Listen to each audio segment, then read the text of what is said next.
안녕하세요, 상승효과입니다. 지금 증시가 향후에 폭락을 할 수도 있는 굉장히 중요한 변곡점에 와 있습니다.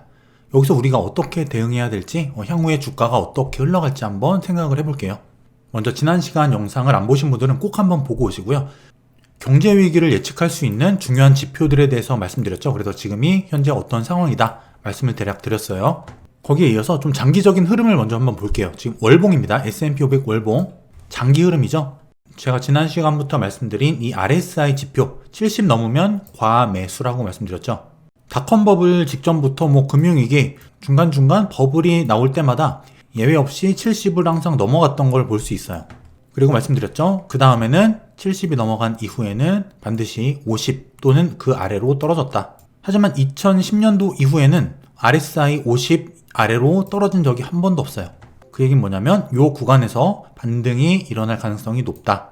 하지만 그 얘기는 뭐냐면 곧 RSI 50까지 남아있다. 추가 하락 가능성을 일단 열어놓고 볼 수도 있다는 말과 같은 말이 되겠죠.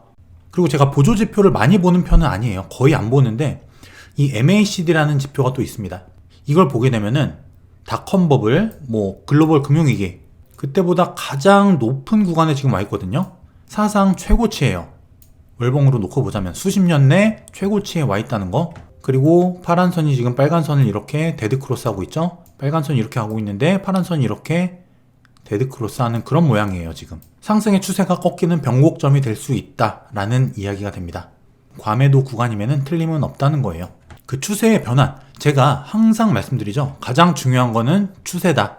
코로나 팬데믹 이후로 상승 추세, 강한 상승이 일어났고 이때를 기점으로 해서 추세가 바뀝니다. 이때는 전혀 결이 다른 구간이라는 거예요. 제가 말씀드렸죠. 상승 추세에서는 공격적으로 투자하면 된다. 하지만 추세가 꺾였을 때는 보수적인 관점으로 리스크 관리를 하면서 투자를 하자. 물론 이게 하락 추세가 시작됐다라고 속단 지을 수는 없어요. 아무도 모릅니다. 하락 추세가 될 수도 있고 어느 정도 조정을 주다가 다시 상승 추세로 전환이 될 수도 있고 당분간 횡보 추세가 나올 수도 있어요. 모릅니다. 하지만 확실한 거 하나, 강한 상승 추세는 여기서 끝이 났다는 거죠. 전혀 다른 구간으로 들어섰다는 거예요. 패러다임이 바뀌었다. 내가 지금까지 하던 투자의 방식과는 달라야 되는 구간이다 라는 거예요. 이것만 잘 구분해도 돈을 크게 잃지 않을 수 있고 벌 때 돈을 크게 벌 수 있다 말씀을 드렸죠. 이때는 줄인이든 고수든 다 법니다. 이때는 고수든 줄인이든 다 잃어요.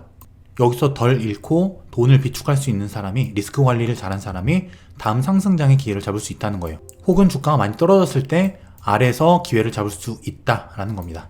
여기서 봤던 이 상승 추세의 변곡, 굉장히 의미가 있는 구간이라는 거예요. 사상 최대치 RSI 70을 넘고 나서 떨어지는 구간에 있는 추가 하락을 열어둘 수 있는 가능성이 있는 그런 자리다.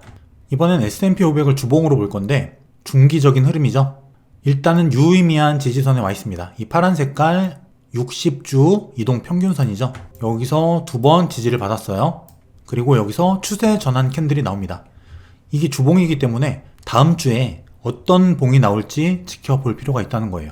물론 지금 이번 주가 끝나지 않았고 아직은 여기 60주 이동평균선에 걸쳐 있지만 이런 도지 모양의 십자가 모양의 캔들이 나오면서 이번 주 주봉이 마감을 한다면은 다음 주에 어느 정도 상승의 가능성도 열어볼 수 있는 굉장히 중요한 변곡점에 와 있다라는 거예요. 또 여러분이 보셔야 될 거, 이 이동평균선들이 여기서는 다 정배열 구간이었어요. 보이시죠? 여기서 이렇게 추세가 꺾이면서 데드크로스가 전부 납니다.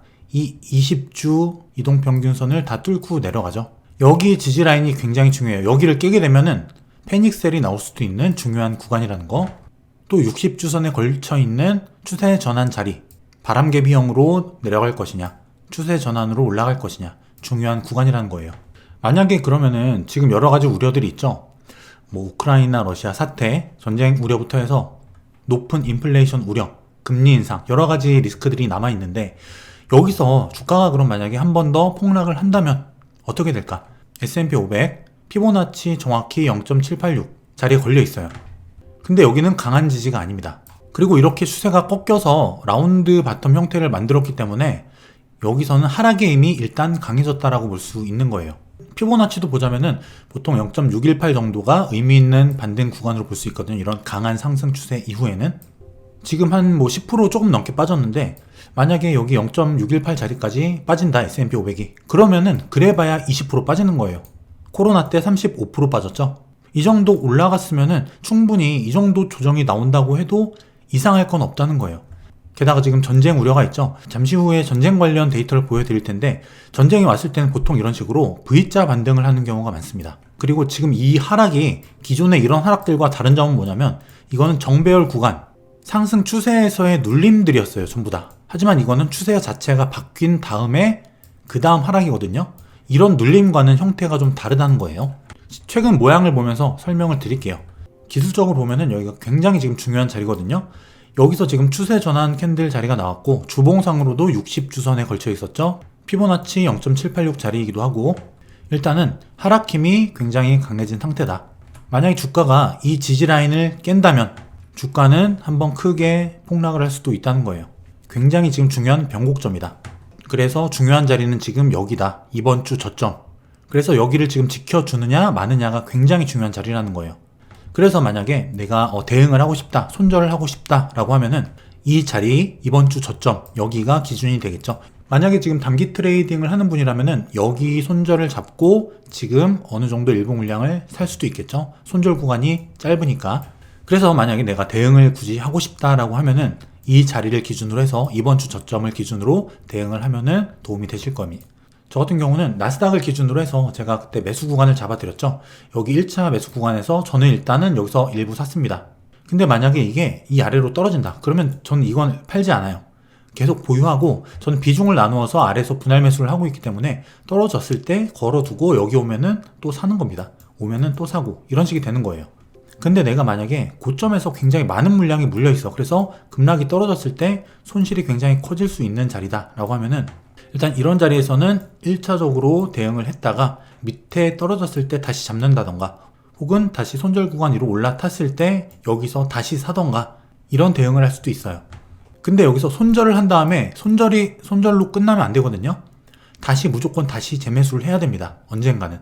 밑에서 사던가 아니면 다시 올라탔을 때 여기서 다시 사던가 손절한 부분에 대한 그 다음 차선책, 다음 대응책이 뒤따라와야 된다는 거죠.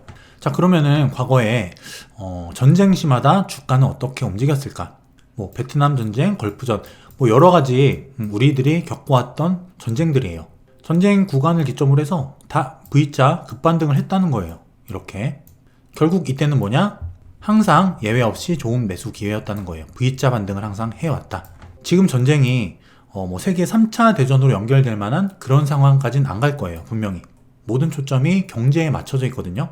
군사전쟁이 아니라 경제전쟁을 하고 있는 그런 시대라는 거죠. 어떻게 보면은 이게 음모론이 될 수도 있는데 러시아 같은 경우는 본인들이 전쟁을 낼 것이냐 말 것이냐 선택을 할 수가 있죠. 이 얘기 뭐냐면 여기에 따라서 주가가 급등을 할 수도 급락을 할 수도 있다는 걸 본인들이 알고 있기 때문에 자기들의 판단을 이용해서 선택을 이용해서 이런 주식시장 혹은 코인 시장에서 이권을 취할 가능성이 높다. 이것도 우리가 감안을 할 수 있어야 돼요.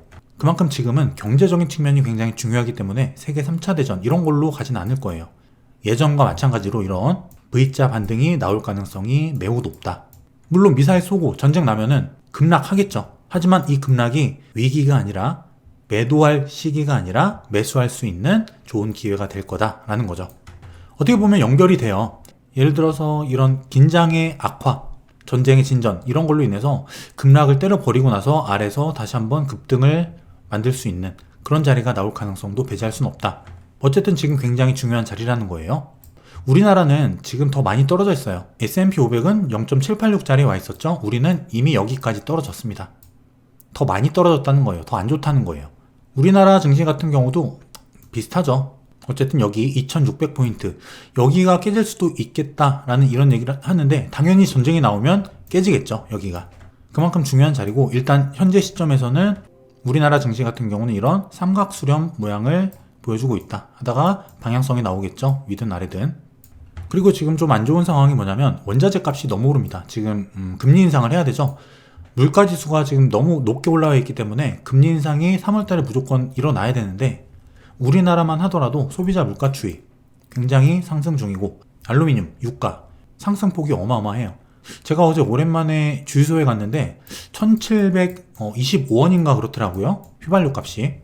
굉장히 많이 올라와 있는 상태고, 어쨌든 이런 것들이 많이 좀 안정이 되지 않으면은 어쩔 수 없이 3월 달에 금리를 올려야 돼요. 근데 이게 우크라이나, 러시아 그 긴장 상태, 지정학적 리스크와 같이 겹친 상태에서 또 금리 인상이 팍 일어나게 된다면은 충격을 면할 수 없겠죠. 거기다가 지금 우리나라 입장에서 좀 안 좋은 게 뭐냐면 쌍둥이 적자, 경상수지, 재정수지. 쌍둥이 적자가 금융위기 때도 없었는데 이게 지금 일어날 가능성이 높은 상황이라는 거예요. 3월달이 되면은 이 경상수지가 나옵니다. 하지만 이미 이 무역수지는 적자죠. 경상수지도 적자가 될 가능성이 높다. 결국 쌍둥이 적자, 물가 상승에 쌍둥이 적자에 여러 가지로 지금 좋은 상황은 아니라는 거예요. 자, 그러면은 우리가 어떤 식으로 대응을 해야 될까? 1차적으로 우리들이 인지하고 있어야 될 거. 과거 아까 데이터 보여드렸죠? 과거 전쟁이나 테러. 이런 때는 항상 V자 반등 했다는 거예요. 9.11 테러 때도 마찬가지였죠. 굉장히 그때 좋은 기회였다는 거. 뭐 이라크전, 걸프전 다 똑같습니다. 그리고 아까 말씀드린 중요 구간을 기준으로 대응해라. 굉장히 중요한 자리라는 거예요. 또 이게 중요합니다. 제가 가장 중요하게 생각하는 부분이에요. 추세가 바뀌는 구간에 돌입했다. 일단은 보수적 관점을 버리진 말자. 자, 이렇게 매수가 과매수가 찍히게 되면은, 혹은 과매도가 찍히게 되면은 기술적 반등은 항상 와요. 과매수가 오면은 반드시 기술적인 조정은 오고, 상승장이더라도 하락장에서도 무조건 과매도 구간이면은 단기 반등은 옵니다.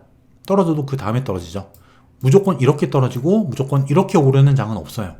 그렇기 때문에 지금은 지금 단기적인 반등이 온다고 하더라도 이게 찐반이다 이렇게 속단하고 공격적 투자를 하기보다는 좀 조심스럽게 보수적인 관점을 유지하자는 거예요. 어쨌든 3월 달에 금리 인상 혹은 긴축에 대한 우려도 아직 남아있죠. 또 추세는 꺾였는데 지금 S&P 500 요게 20개월 선이거든요. 여기까지 아직 좀 남아있어요. 그리고 버퍼가 있기 때문에 추가 하락 가능성도 배제하지 말고 일단은 열어두면서 보수적으로 접근을 하는 게 좋겠다. 제가 최근에 자주 말씀을 드렸어요. 보수적인 구간에서는 너무 공격적으로 하기보다는 내 돈을 지키는 보수적인 방향으로 가자. 이렇게 했던 사람이 나중에 주가가 아주 급락했을 때 밑에서 잡을 자금이 생기게 돼요. 기회를 잡을 수 있습니다. 이런 사람이. 하지만 이런 구간에서 리스크 관리를 못했다면은 정작 정말 많이 빠져서 좋은 기회가 왔다고 하더라도 기회를 잡을 수가 없어요. 돈이 없으니까, 현금이 없어서. 그렇기 때문에 한번 또 이런 패닉셀이나 급락이 오더라도 과거 데이터와 마찬가지로 분명히 V자 반등은 한번 올 거다. 하지만 어쨌든 추세가 지금 바뀌는 구간 변곡점에 와 있기 때문에 일단 보수적 관점도 유지를 하자. 그리고 저와 같이 이런 현금이 있으신 분들은 이렇게 구간별로 대응을 해서 분할로 접근하는 전략도 좋겠다. 이런 말씀을 드리고요. 빨리 증시가 살아나고 평화적인 분위기가 조성이 되면 좋겠습니다. 여러분도 힘내시고요. 그럼 저는 다음 시간에 또 좋은 컨텐츠 들고 찾아올게요. 감사합니다.